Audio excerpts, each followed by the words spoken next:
সত্যজিৎ রায়ের লেখা গল্প পিন্টুর দাদু। পিন্টুর আফসোস এইখানেই, তার বন্ধুদের মধ্যে অনেকেরই দাদু আছে, কিন্তু কই তাদের কেউই তো তার নিজের দাদুর মতো নয়। রাজুর দাদুকে সে দেখেছে নিজে হাতে লাল আর বেগুনি কাগজের ফিতে পরপর জুড়ে রাজুর ঘুড়ির জন্য লম্বা ল্যাজ তৈরি করে দিতে। স্বপন আর সুদীপের দাদু, যার টকটকে রং, গাল ভরা হাসি আর ধপধপে সাদা দাড়ি গোঁফ দেখলেই পিন্টুর ফাদার ক্রিসমাসের কথা মনে পড়ে যায়। তিনি কি দারুণ মজার মজার ছড়া লেখেন। একটা ছড়া স্বপনের কাছ থেকে শুনে শুনে পিন্টুর মুখস্থ হয়ে গিয়েছিল, এখনো বেশ কয়েক লাইন মনে আছে। London, Madrid, San Francisco, Akbar, Humayun, Harsha Kanishka, Andes, Kilimanjaro, Fujiyama, Tenzing Nansen, Vasco da Gama, Riga Lima, Peru Chile, Chungking Congo, Hannibal, Tughlaq, Timur Lang. কি মজার ছড়া! এক লাইন ভূগোল, এক লাইন ইতিহাস। আর ছড়া যে শুধু লেখেন তা নয়, তাতে সুর দিয়ে, হারমোনিয়াম বাজিয়ে, গান করে পাড়ার ছেলেদের ডেকে শোনান। এছাড়া সন্তুর দাদু, যাকে দেখতে ঠিক হজবরলর উদোর মতো, তিনি মোমবাতির আলোয় দেয়ালে নিজের হাতের ছায়া ফেলে দারুণ শ্যাডোগ্রাফি দেখান। অতীনের দাদু ফাটাফাটি রকম ভালো শিকারের গল্প করেন। সুবুর দাদু সাবান জলে কি জানি একটা মিশিয়ে আশ্চর্য রকম মজবুত বুদবুদ তৈরি করেন। একবার তার তৈরি একটা 5 নম্বরের ফুটবলের সাইজের বুদবুদকে পিন্টু 7 বার মাটিতে পড়ে লাফিয়ে তারপর ফাটতে দেখেছিল। পিন্টু অনেকবার এইসব ভেবেছে আর নিজের দাদুর সঙ্গে এদের দাদুর তুলনা করে দীর্ঘশ্বাস ফেলেছে। একটা গালভরা নাম আছে অবশ্যই পিন্টুর দাদুর, ত্রিদিবেন্দ্র নারায়ণ গুহ মজুমদার। নামের পর আবার অনেকগুলো ইংরেজি অক্ষর আর কমা ফুল স্টপ। সেগুলো সব নাকি দাদুর পাওয়া ডিগ্রি। মা বাবার কাছে পিন্টু শুনেছে যে দাদুর মতো বিদ্বান লোক শুধু বাংলাদেশে কেন, ভারতবর্ষেই কম আছে। দাদু নাকি 12 বছর বয়সে ম্যাট্রিক পাস করেছিলেন। তার পড়াশোনার জন্য বাড়ি থেকে প্রায় খরচই দিতে হয়নি, কারণ তার মতো এত বৃত্তি নাকি খুব কম ছাত্রই পেয়েছে। তাছাড়া সোনার উপর মেডেল যে কত আছে তার তো হিসেবই নেই। আর আছে নানান বিশ্ববিদ্যালয় থেকে পাওয়া মানপত্র, যেগুলো দাদুর ঘরের দেয়ালে সব ফাঁক ভরিয়ে দিয়েছে। যদিও দাদু সব বিষয়েই পণ্ডিত, যে বিষয়টা তার সবচেয়ে ভালো করে জানা সেটাকে বলে দর্শন। এই দর্শন নিয়ে দাদুর লেখা একটা ইংরেজি বই বেরিয়েছে 2 বছর আগে। পিন্টু দেখেছে, সেটায় 772 পৃষ্ঠা, আর তার দাম 65 টাকা। কিন্তু এত জ্ঞান, এত বিদ্যা হলেই কি মানুষকে এত গোমড়া আর এত থমথমে হতে হবে? পিন্টুর বন্ধুদের মধ্যে তো এটা একটা ঠাট্টারই ব্যাপার হয়ে দাঁড়িয়েছে। হ্যাঁ রে, আজ তোর দাদু হেসেছেন? এই প্রশ্নটা যে পিন্টুকে কতবার শুনতে হয়েছে। উত্তরে সে যদি হ্যাঁ বলে, তাহলে সেটা হবে মিথ্যে কথা। কারণ পিন্টুর এই 8 বছরে এমন একটা দিনও মনে পড়ে না যেদিন সে দাদুকে হাসতে দেখেছে। তবে এও ঠিক যে ধমক ধমক করা বা গলা তুলে কথা বলা, এগুলোও দাদু বিশেষ করেন না। সেটা সুযোগও বাড়ির লোকে দেয় না, কারণ সবাই জানে যে দাদুর পান থেকে চুনটি খসলে কুরুক্ষেত্র বেঁধে যাবে। পিন্টু মার কাছে শুনেছে যে সে যখন জন্মায়নি তখন জগন্নাথ ধোপা একবার নাকি দাদুর পাঞ্জাবিতে ভুল করে বেশি মাড় দিয়ে ফেলেছিল। তাতে দাদু তার কাঁঠাল কাঠের লাঠি দিয়ে প্রথমে জগন্নাথকে পেটান, তারপর তার গাধাটাকে পেটান। গাধাটা কি দোষ করলো সেটা আর কারুর জিজ্ঞেস করার সাহস হয়নি। পিন্টু নিজে গত বছর বাড়ির বাইরের মাঠে বন্ধুদের সঙ্গে ডাঙ্গুলি খেলতে গিয়ে দাদুর ঘরের জানলার একটা কাঁচ ভেঙে দেয়। দাদু তখন সারা দিনের লেখাপড়ার কাজের পর বিছানায় হাত পা ছড়িয়ে শুয়ে সবাসনে বিশ্রাম নিচ্ছিলেন। সেই সময় গুলিটা কাঁচ ভেঙে ঘরের ভিতর এসে পড়ে। দাদু গুলি হাতে বারান্দায় বেরিয়ে আসেন। পিন্টুর হাতেই ডান্ডা। তাই দাদুর বুঝতে বাকি থাকে না কার কীর্তি এই কাঁচ ভাঙা। দাদু চোখ রাঙাননি, ধমক দেননি, এমনকি একটি কথাও বলেননি পিন্টুকে। সন্ধেবেলা বাড়ি ফিরলে পর মা পিন্টুকে ডেকে বললেন, ডান্ডাটা দে, ওটা থাকবে দাদুর ঘরে, আর 7 দিন তোর সব খেলা বন্ধ। পিন্টুর চোখে জল এসে গিয়েছিল। 7 দিন খেলা বন্ধের চেয়েও বেশি আফসোস হয়েছিল ডান্ডা গুলিটার জন্য। বিশেষ করে গুলিটা শ্রীনিবাস কি সুন্দর করে দা দিয়ে ছুচলো করে কেটে দিয়েছিল দুটো দিক। এত ভালো গুলি এ তল্লাটে আর কারোর নেই। অথচ পিন্টু জানে যে দাদু ছেলেবেলায় এরকম ছিলেন না। বাড়িতে একটা অনেক দিনের পুরনো বিলিতি ফটো অ্যালবাম আছে, যার মোটা মোটা পাতার পাশগুলোতে সোনার জল লাগানো। সেই অ্যালবামে দাদুর একটা ছবি আছে 62 বছর আগে তোলা। তখন দাদুর পিন্টুরই বয়স। তাতে দাদুর পরনে হাফ প্যান্ট, মুখে হাসি আর হাতে একটি হকি স্টিক। তার তখনকার চেহারার সঙ্গে পিন্টুর নিজের চেহারার আশ্চর্য মিল সেটা পিন্টু বেশ বুঝতে পারে।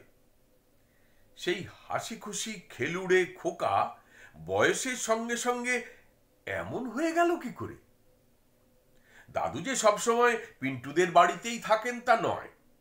পিন্টুর জ্যাঠামশাই আসামে জঙ্গল বিভাগে বড় চাকরি করেন। তার একটা চমৎকার বাংলো আছে জঙ্গলের ভিতরে। দাদু মাঝে মাঝে সেখানে গিয়ে থেকে আসেন মাসখানেক করে। যাবার সময় সুটকেস বোঝাই বই আর খাতা নেন সঙ্গে, আর যখন ফেরেন তখন খাতাগুলো লেখায় ভরে যায়।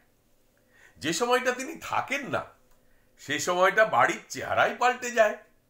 পিন্টুর দিদি রেডিওতে সিনেমার গান শোনে, দাদা হপ্তায় 2টো করে ফাইটিংয়ের ছবি দেখে, বাবার চুরুট খাওয়া বেড়ে যায়, আর মা দুপুর হলেই পাড়ার সদু মাসি লক্ষ্মী মাসিদের ডেকে এনে দিব্যি খোশ মেজাজে তাস খেলেন আর আড্ডা দেন। দাদু ফিরে এলেই অবশ্যই আবার যেইকে সেই। কিন্তু এবার হলো একটু অন্যরকম। 1 মাসের জন্য দাদু গিয়েছিলেন আসামে তার বড় ছেলের কাছে। পিন্টু মা বাবার সঙ্গে এক ঘরে শোয়। দাদু ফেরার 2 দিন আগে মাঝরাত্রিরে ঘুম ভেঙে গিয়ে পিন্টু শোনে মা বাবা দাদুকে নিয়ে কথা বলছেন। পিন্টু মটকা মেরে পড়ে থেকে প্রায় 5 মিনিট ধরে কথা শুনল। কিন্তু বাবা অনেক শক্ত শক্ত ইংরেজি কথা ব্যবহার করাতে অনেক কিছুই বুঝতে পারল না। তবে এইটুকু বুঝলো যে দাদুর কি একটা অসুখ করেছে। 2 দিন বাদে অসুখ নিয়েই ফিরলেন দাদু। বাবার সঙ্গে ডাক্তার রুদ্র স্টেশনে গেলেন দাদুকে আনতে। বাবার অ্যাম্বাসেডর গাড়িতেই দাদু ফিরলেন, আর তাকে গাড়ি থেকে ধরে ধরে নামালেন বাবা আর ডাক্তার রুদ্র। তারপর ধরে ধরে সিঁড়ি দিয়ে বারান্দায়, বারান্দা থেকে বৈঠকখানায়, বৈঠকখানা থেকে দোতলার সিঁড়ি, আর সিঁড়ি উঠে দাদুর ঘরে নিয়ে তার বিছানায় তাকে শুইয়ে দিলেন। পিন্টু ঘরের দরজায় দাঁড়িয়ে ব্যাপারটা দেখছিল। এমন সময় মা এসে তার মাথায় হাত দিয়ে নরম গলায় বললেন, এখানে না, নিচে যাও। দাদুর কি হয়েছে মা? পিন্টু না জিজ্ঞেস করে পারল না। অসুখ বললেন মা। অথচ পিন্টুর দেখে মনে হয়নি দাদুর কোনো অসুখ হয়েছে। অবশ্যই এটা ঠিকই যে দাদুকে এইভাবে পরের কাঁধে ভর করতে কোনো দিন দেখেনি পিন্টু। তাহলে কি পায়ে কোনো চোট পেয়েছেন? জেঠুর বাংলোর বাইরে যদি একা হাঁটতে বেরিয়ে থাকেন দাদু, তাহলে জঙ্গলের মধ্যে খানাখন্দে পড়ে চোট পাওয়া কিছুই আশ্চর্য না। কিংবা যদি সাপ টাপ বা বিছে টিছে কামড়ে থাকে, তাহলেও অবশ্যই অসুখ হতে পারে। 3 দিন এইভাবে কেটে গেল। পিন্টু শোবার ঘর একতলায়, দাদুর ঘরের ঠিক নিচে। পিন্টুকে উপরে যেতে দেওয়া হয় না, কাজেই দাদুর অসুখ কেমন যাচ্ছে সেটা জানার উপায় নেই। দিদি বা দাদা থাকলে হয়তো জানা যেত, কিন্তু দিদি কলকাতায় হস্টেলে, আর দাদা তার বন্ধুর সঙ্গে বেড়াতে গেছে রানীক্ষেত। গতকাল রাত্রে পিন্টু দাদুর ঘরে একটা কাঁসার গেলাস কিংবা বাটি মেঝেতে পড়ার শব্দ পেয়েছে, আর আজ সকালে ধূপধাপ শব্দ শুনে মনে হয়েছে দাদু হাঁটছেন। তাহলে আর দাদুর এমন কি অসুখ? দুপুরে পিন্টু আর থাকতে পারল না। মা দাদুকে ওষুধ খাইয়ে নিচে নেমে এসেছেন কিছুক্ষণ হলো, আর বাবা চলে গেছেন কোর্টে। আজ বিকেল থেকে একজন নার্স আসবে সে কথা পিন্টু জানে, কিন্তু এখন দাদুর ঘরে আর কেউ নেই। বুকের মধ্যে একটা ধুকপুকুনির সঙ্গে সঙ্গে পিন্টু বুঝতে পারল যে তাকে একবার দোতলায় গিয়ে দাদুর ঘরে উঁকি দিতেই হবে। শুধু তাই না, দাদু যদি ঘুমোন তাহলে তাকে ঢুকতে হবে, আর ঢুকে তার ডান্ডার গুলিটা খুঁজে বার করে আনতে হবে। দাদু যখন থাকেন না তখন তার ঘর তালাচাবি দিয়ে বন্ধ থাকে, তাই ও ঘর থেকে কিছু বার করে আনার উপায় থাকে না। দোতলায় উঠতে পিন্টুর যে একটু ভয় ভয় করছিল না তা নয়, তবে অসুস্থ দাদু আর তেমন কি করতে পারেন এই ভেবে মনে খানিকটা সাহস পেয়ে 19 ধাপ সিঁড়ি উঠে পা টিপে টিপে সে দাদুর ঘরের দরজার বাইরে এসে দাঁড়ালো।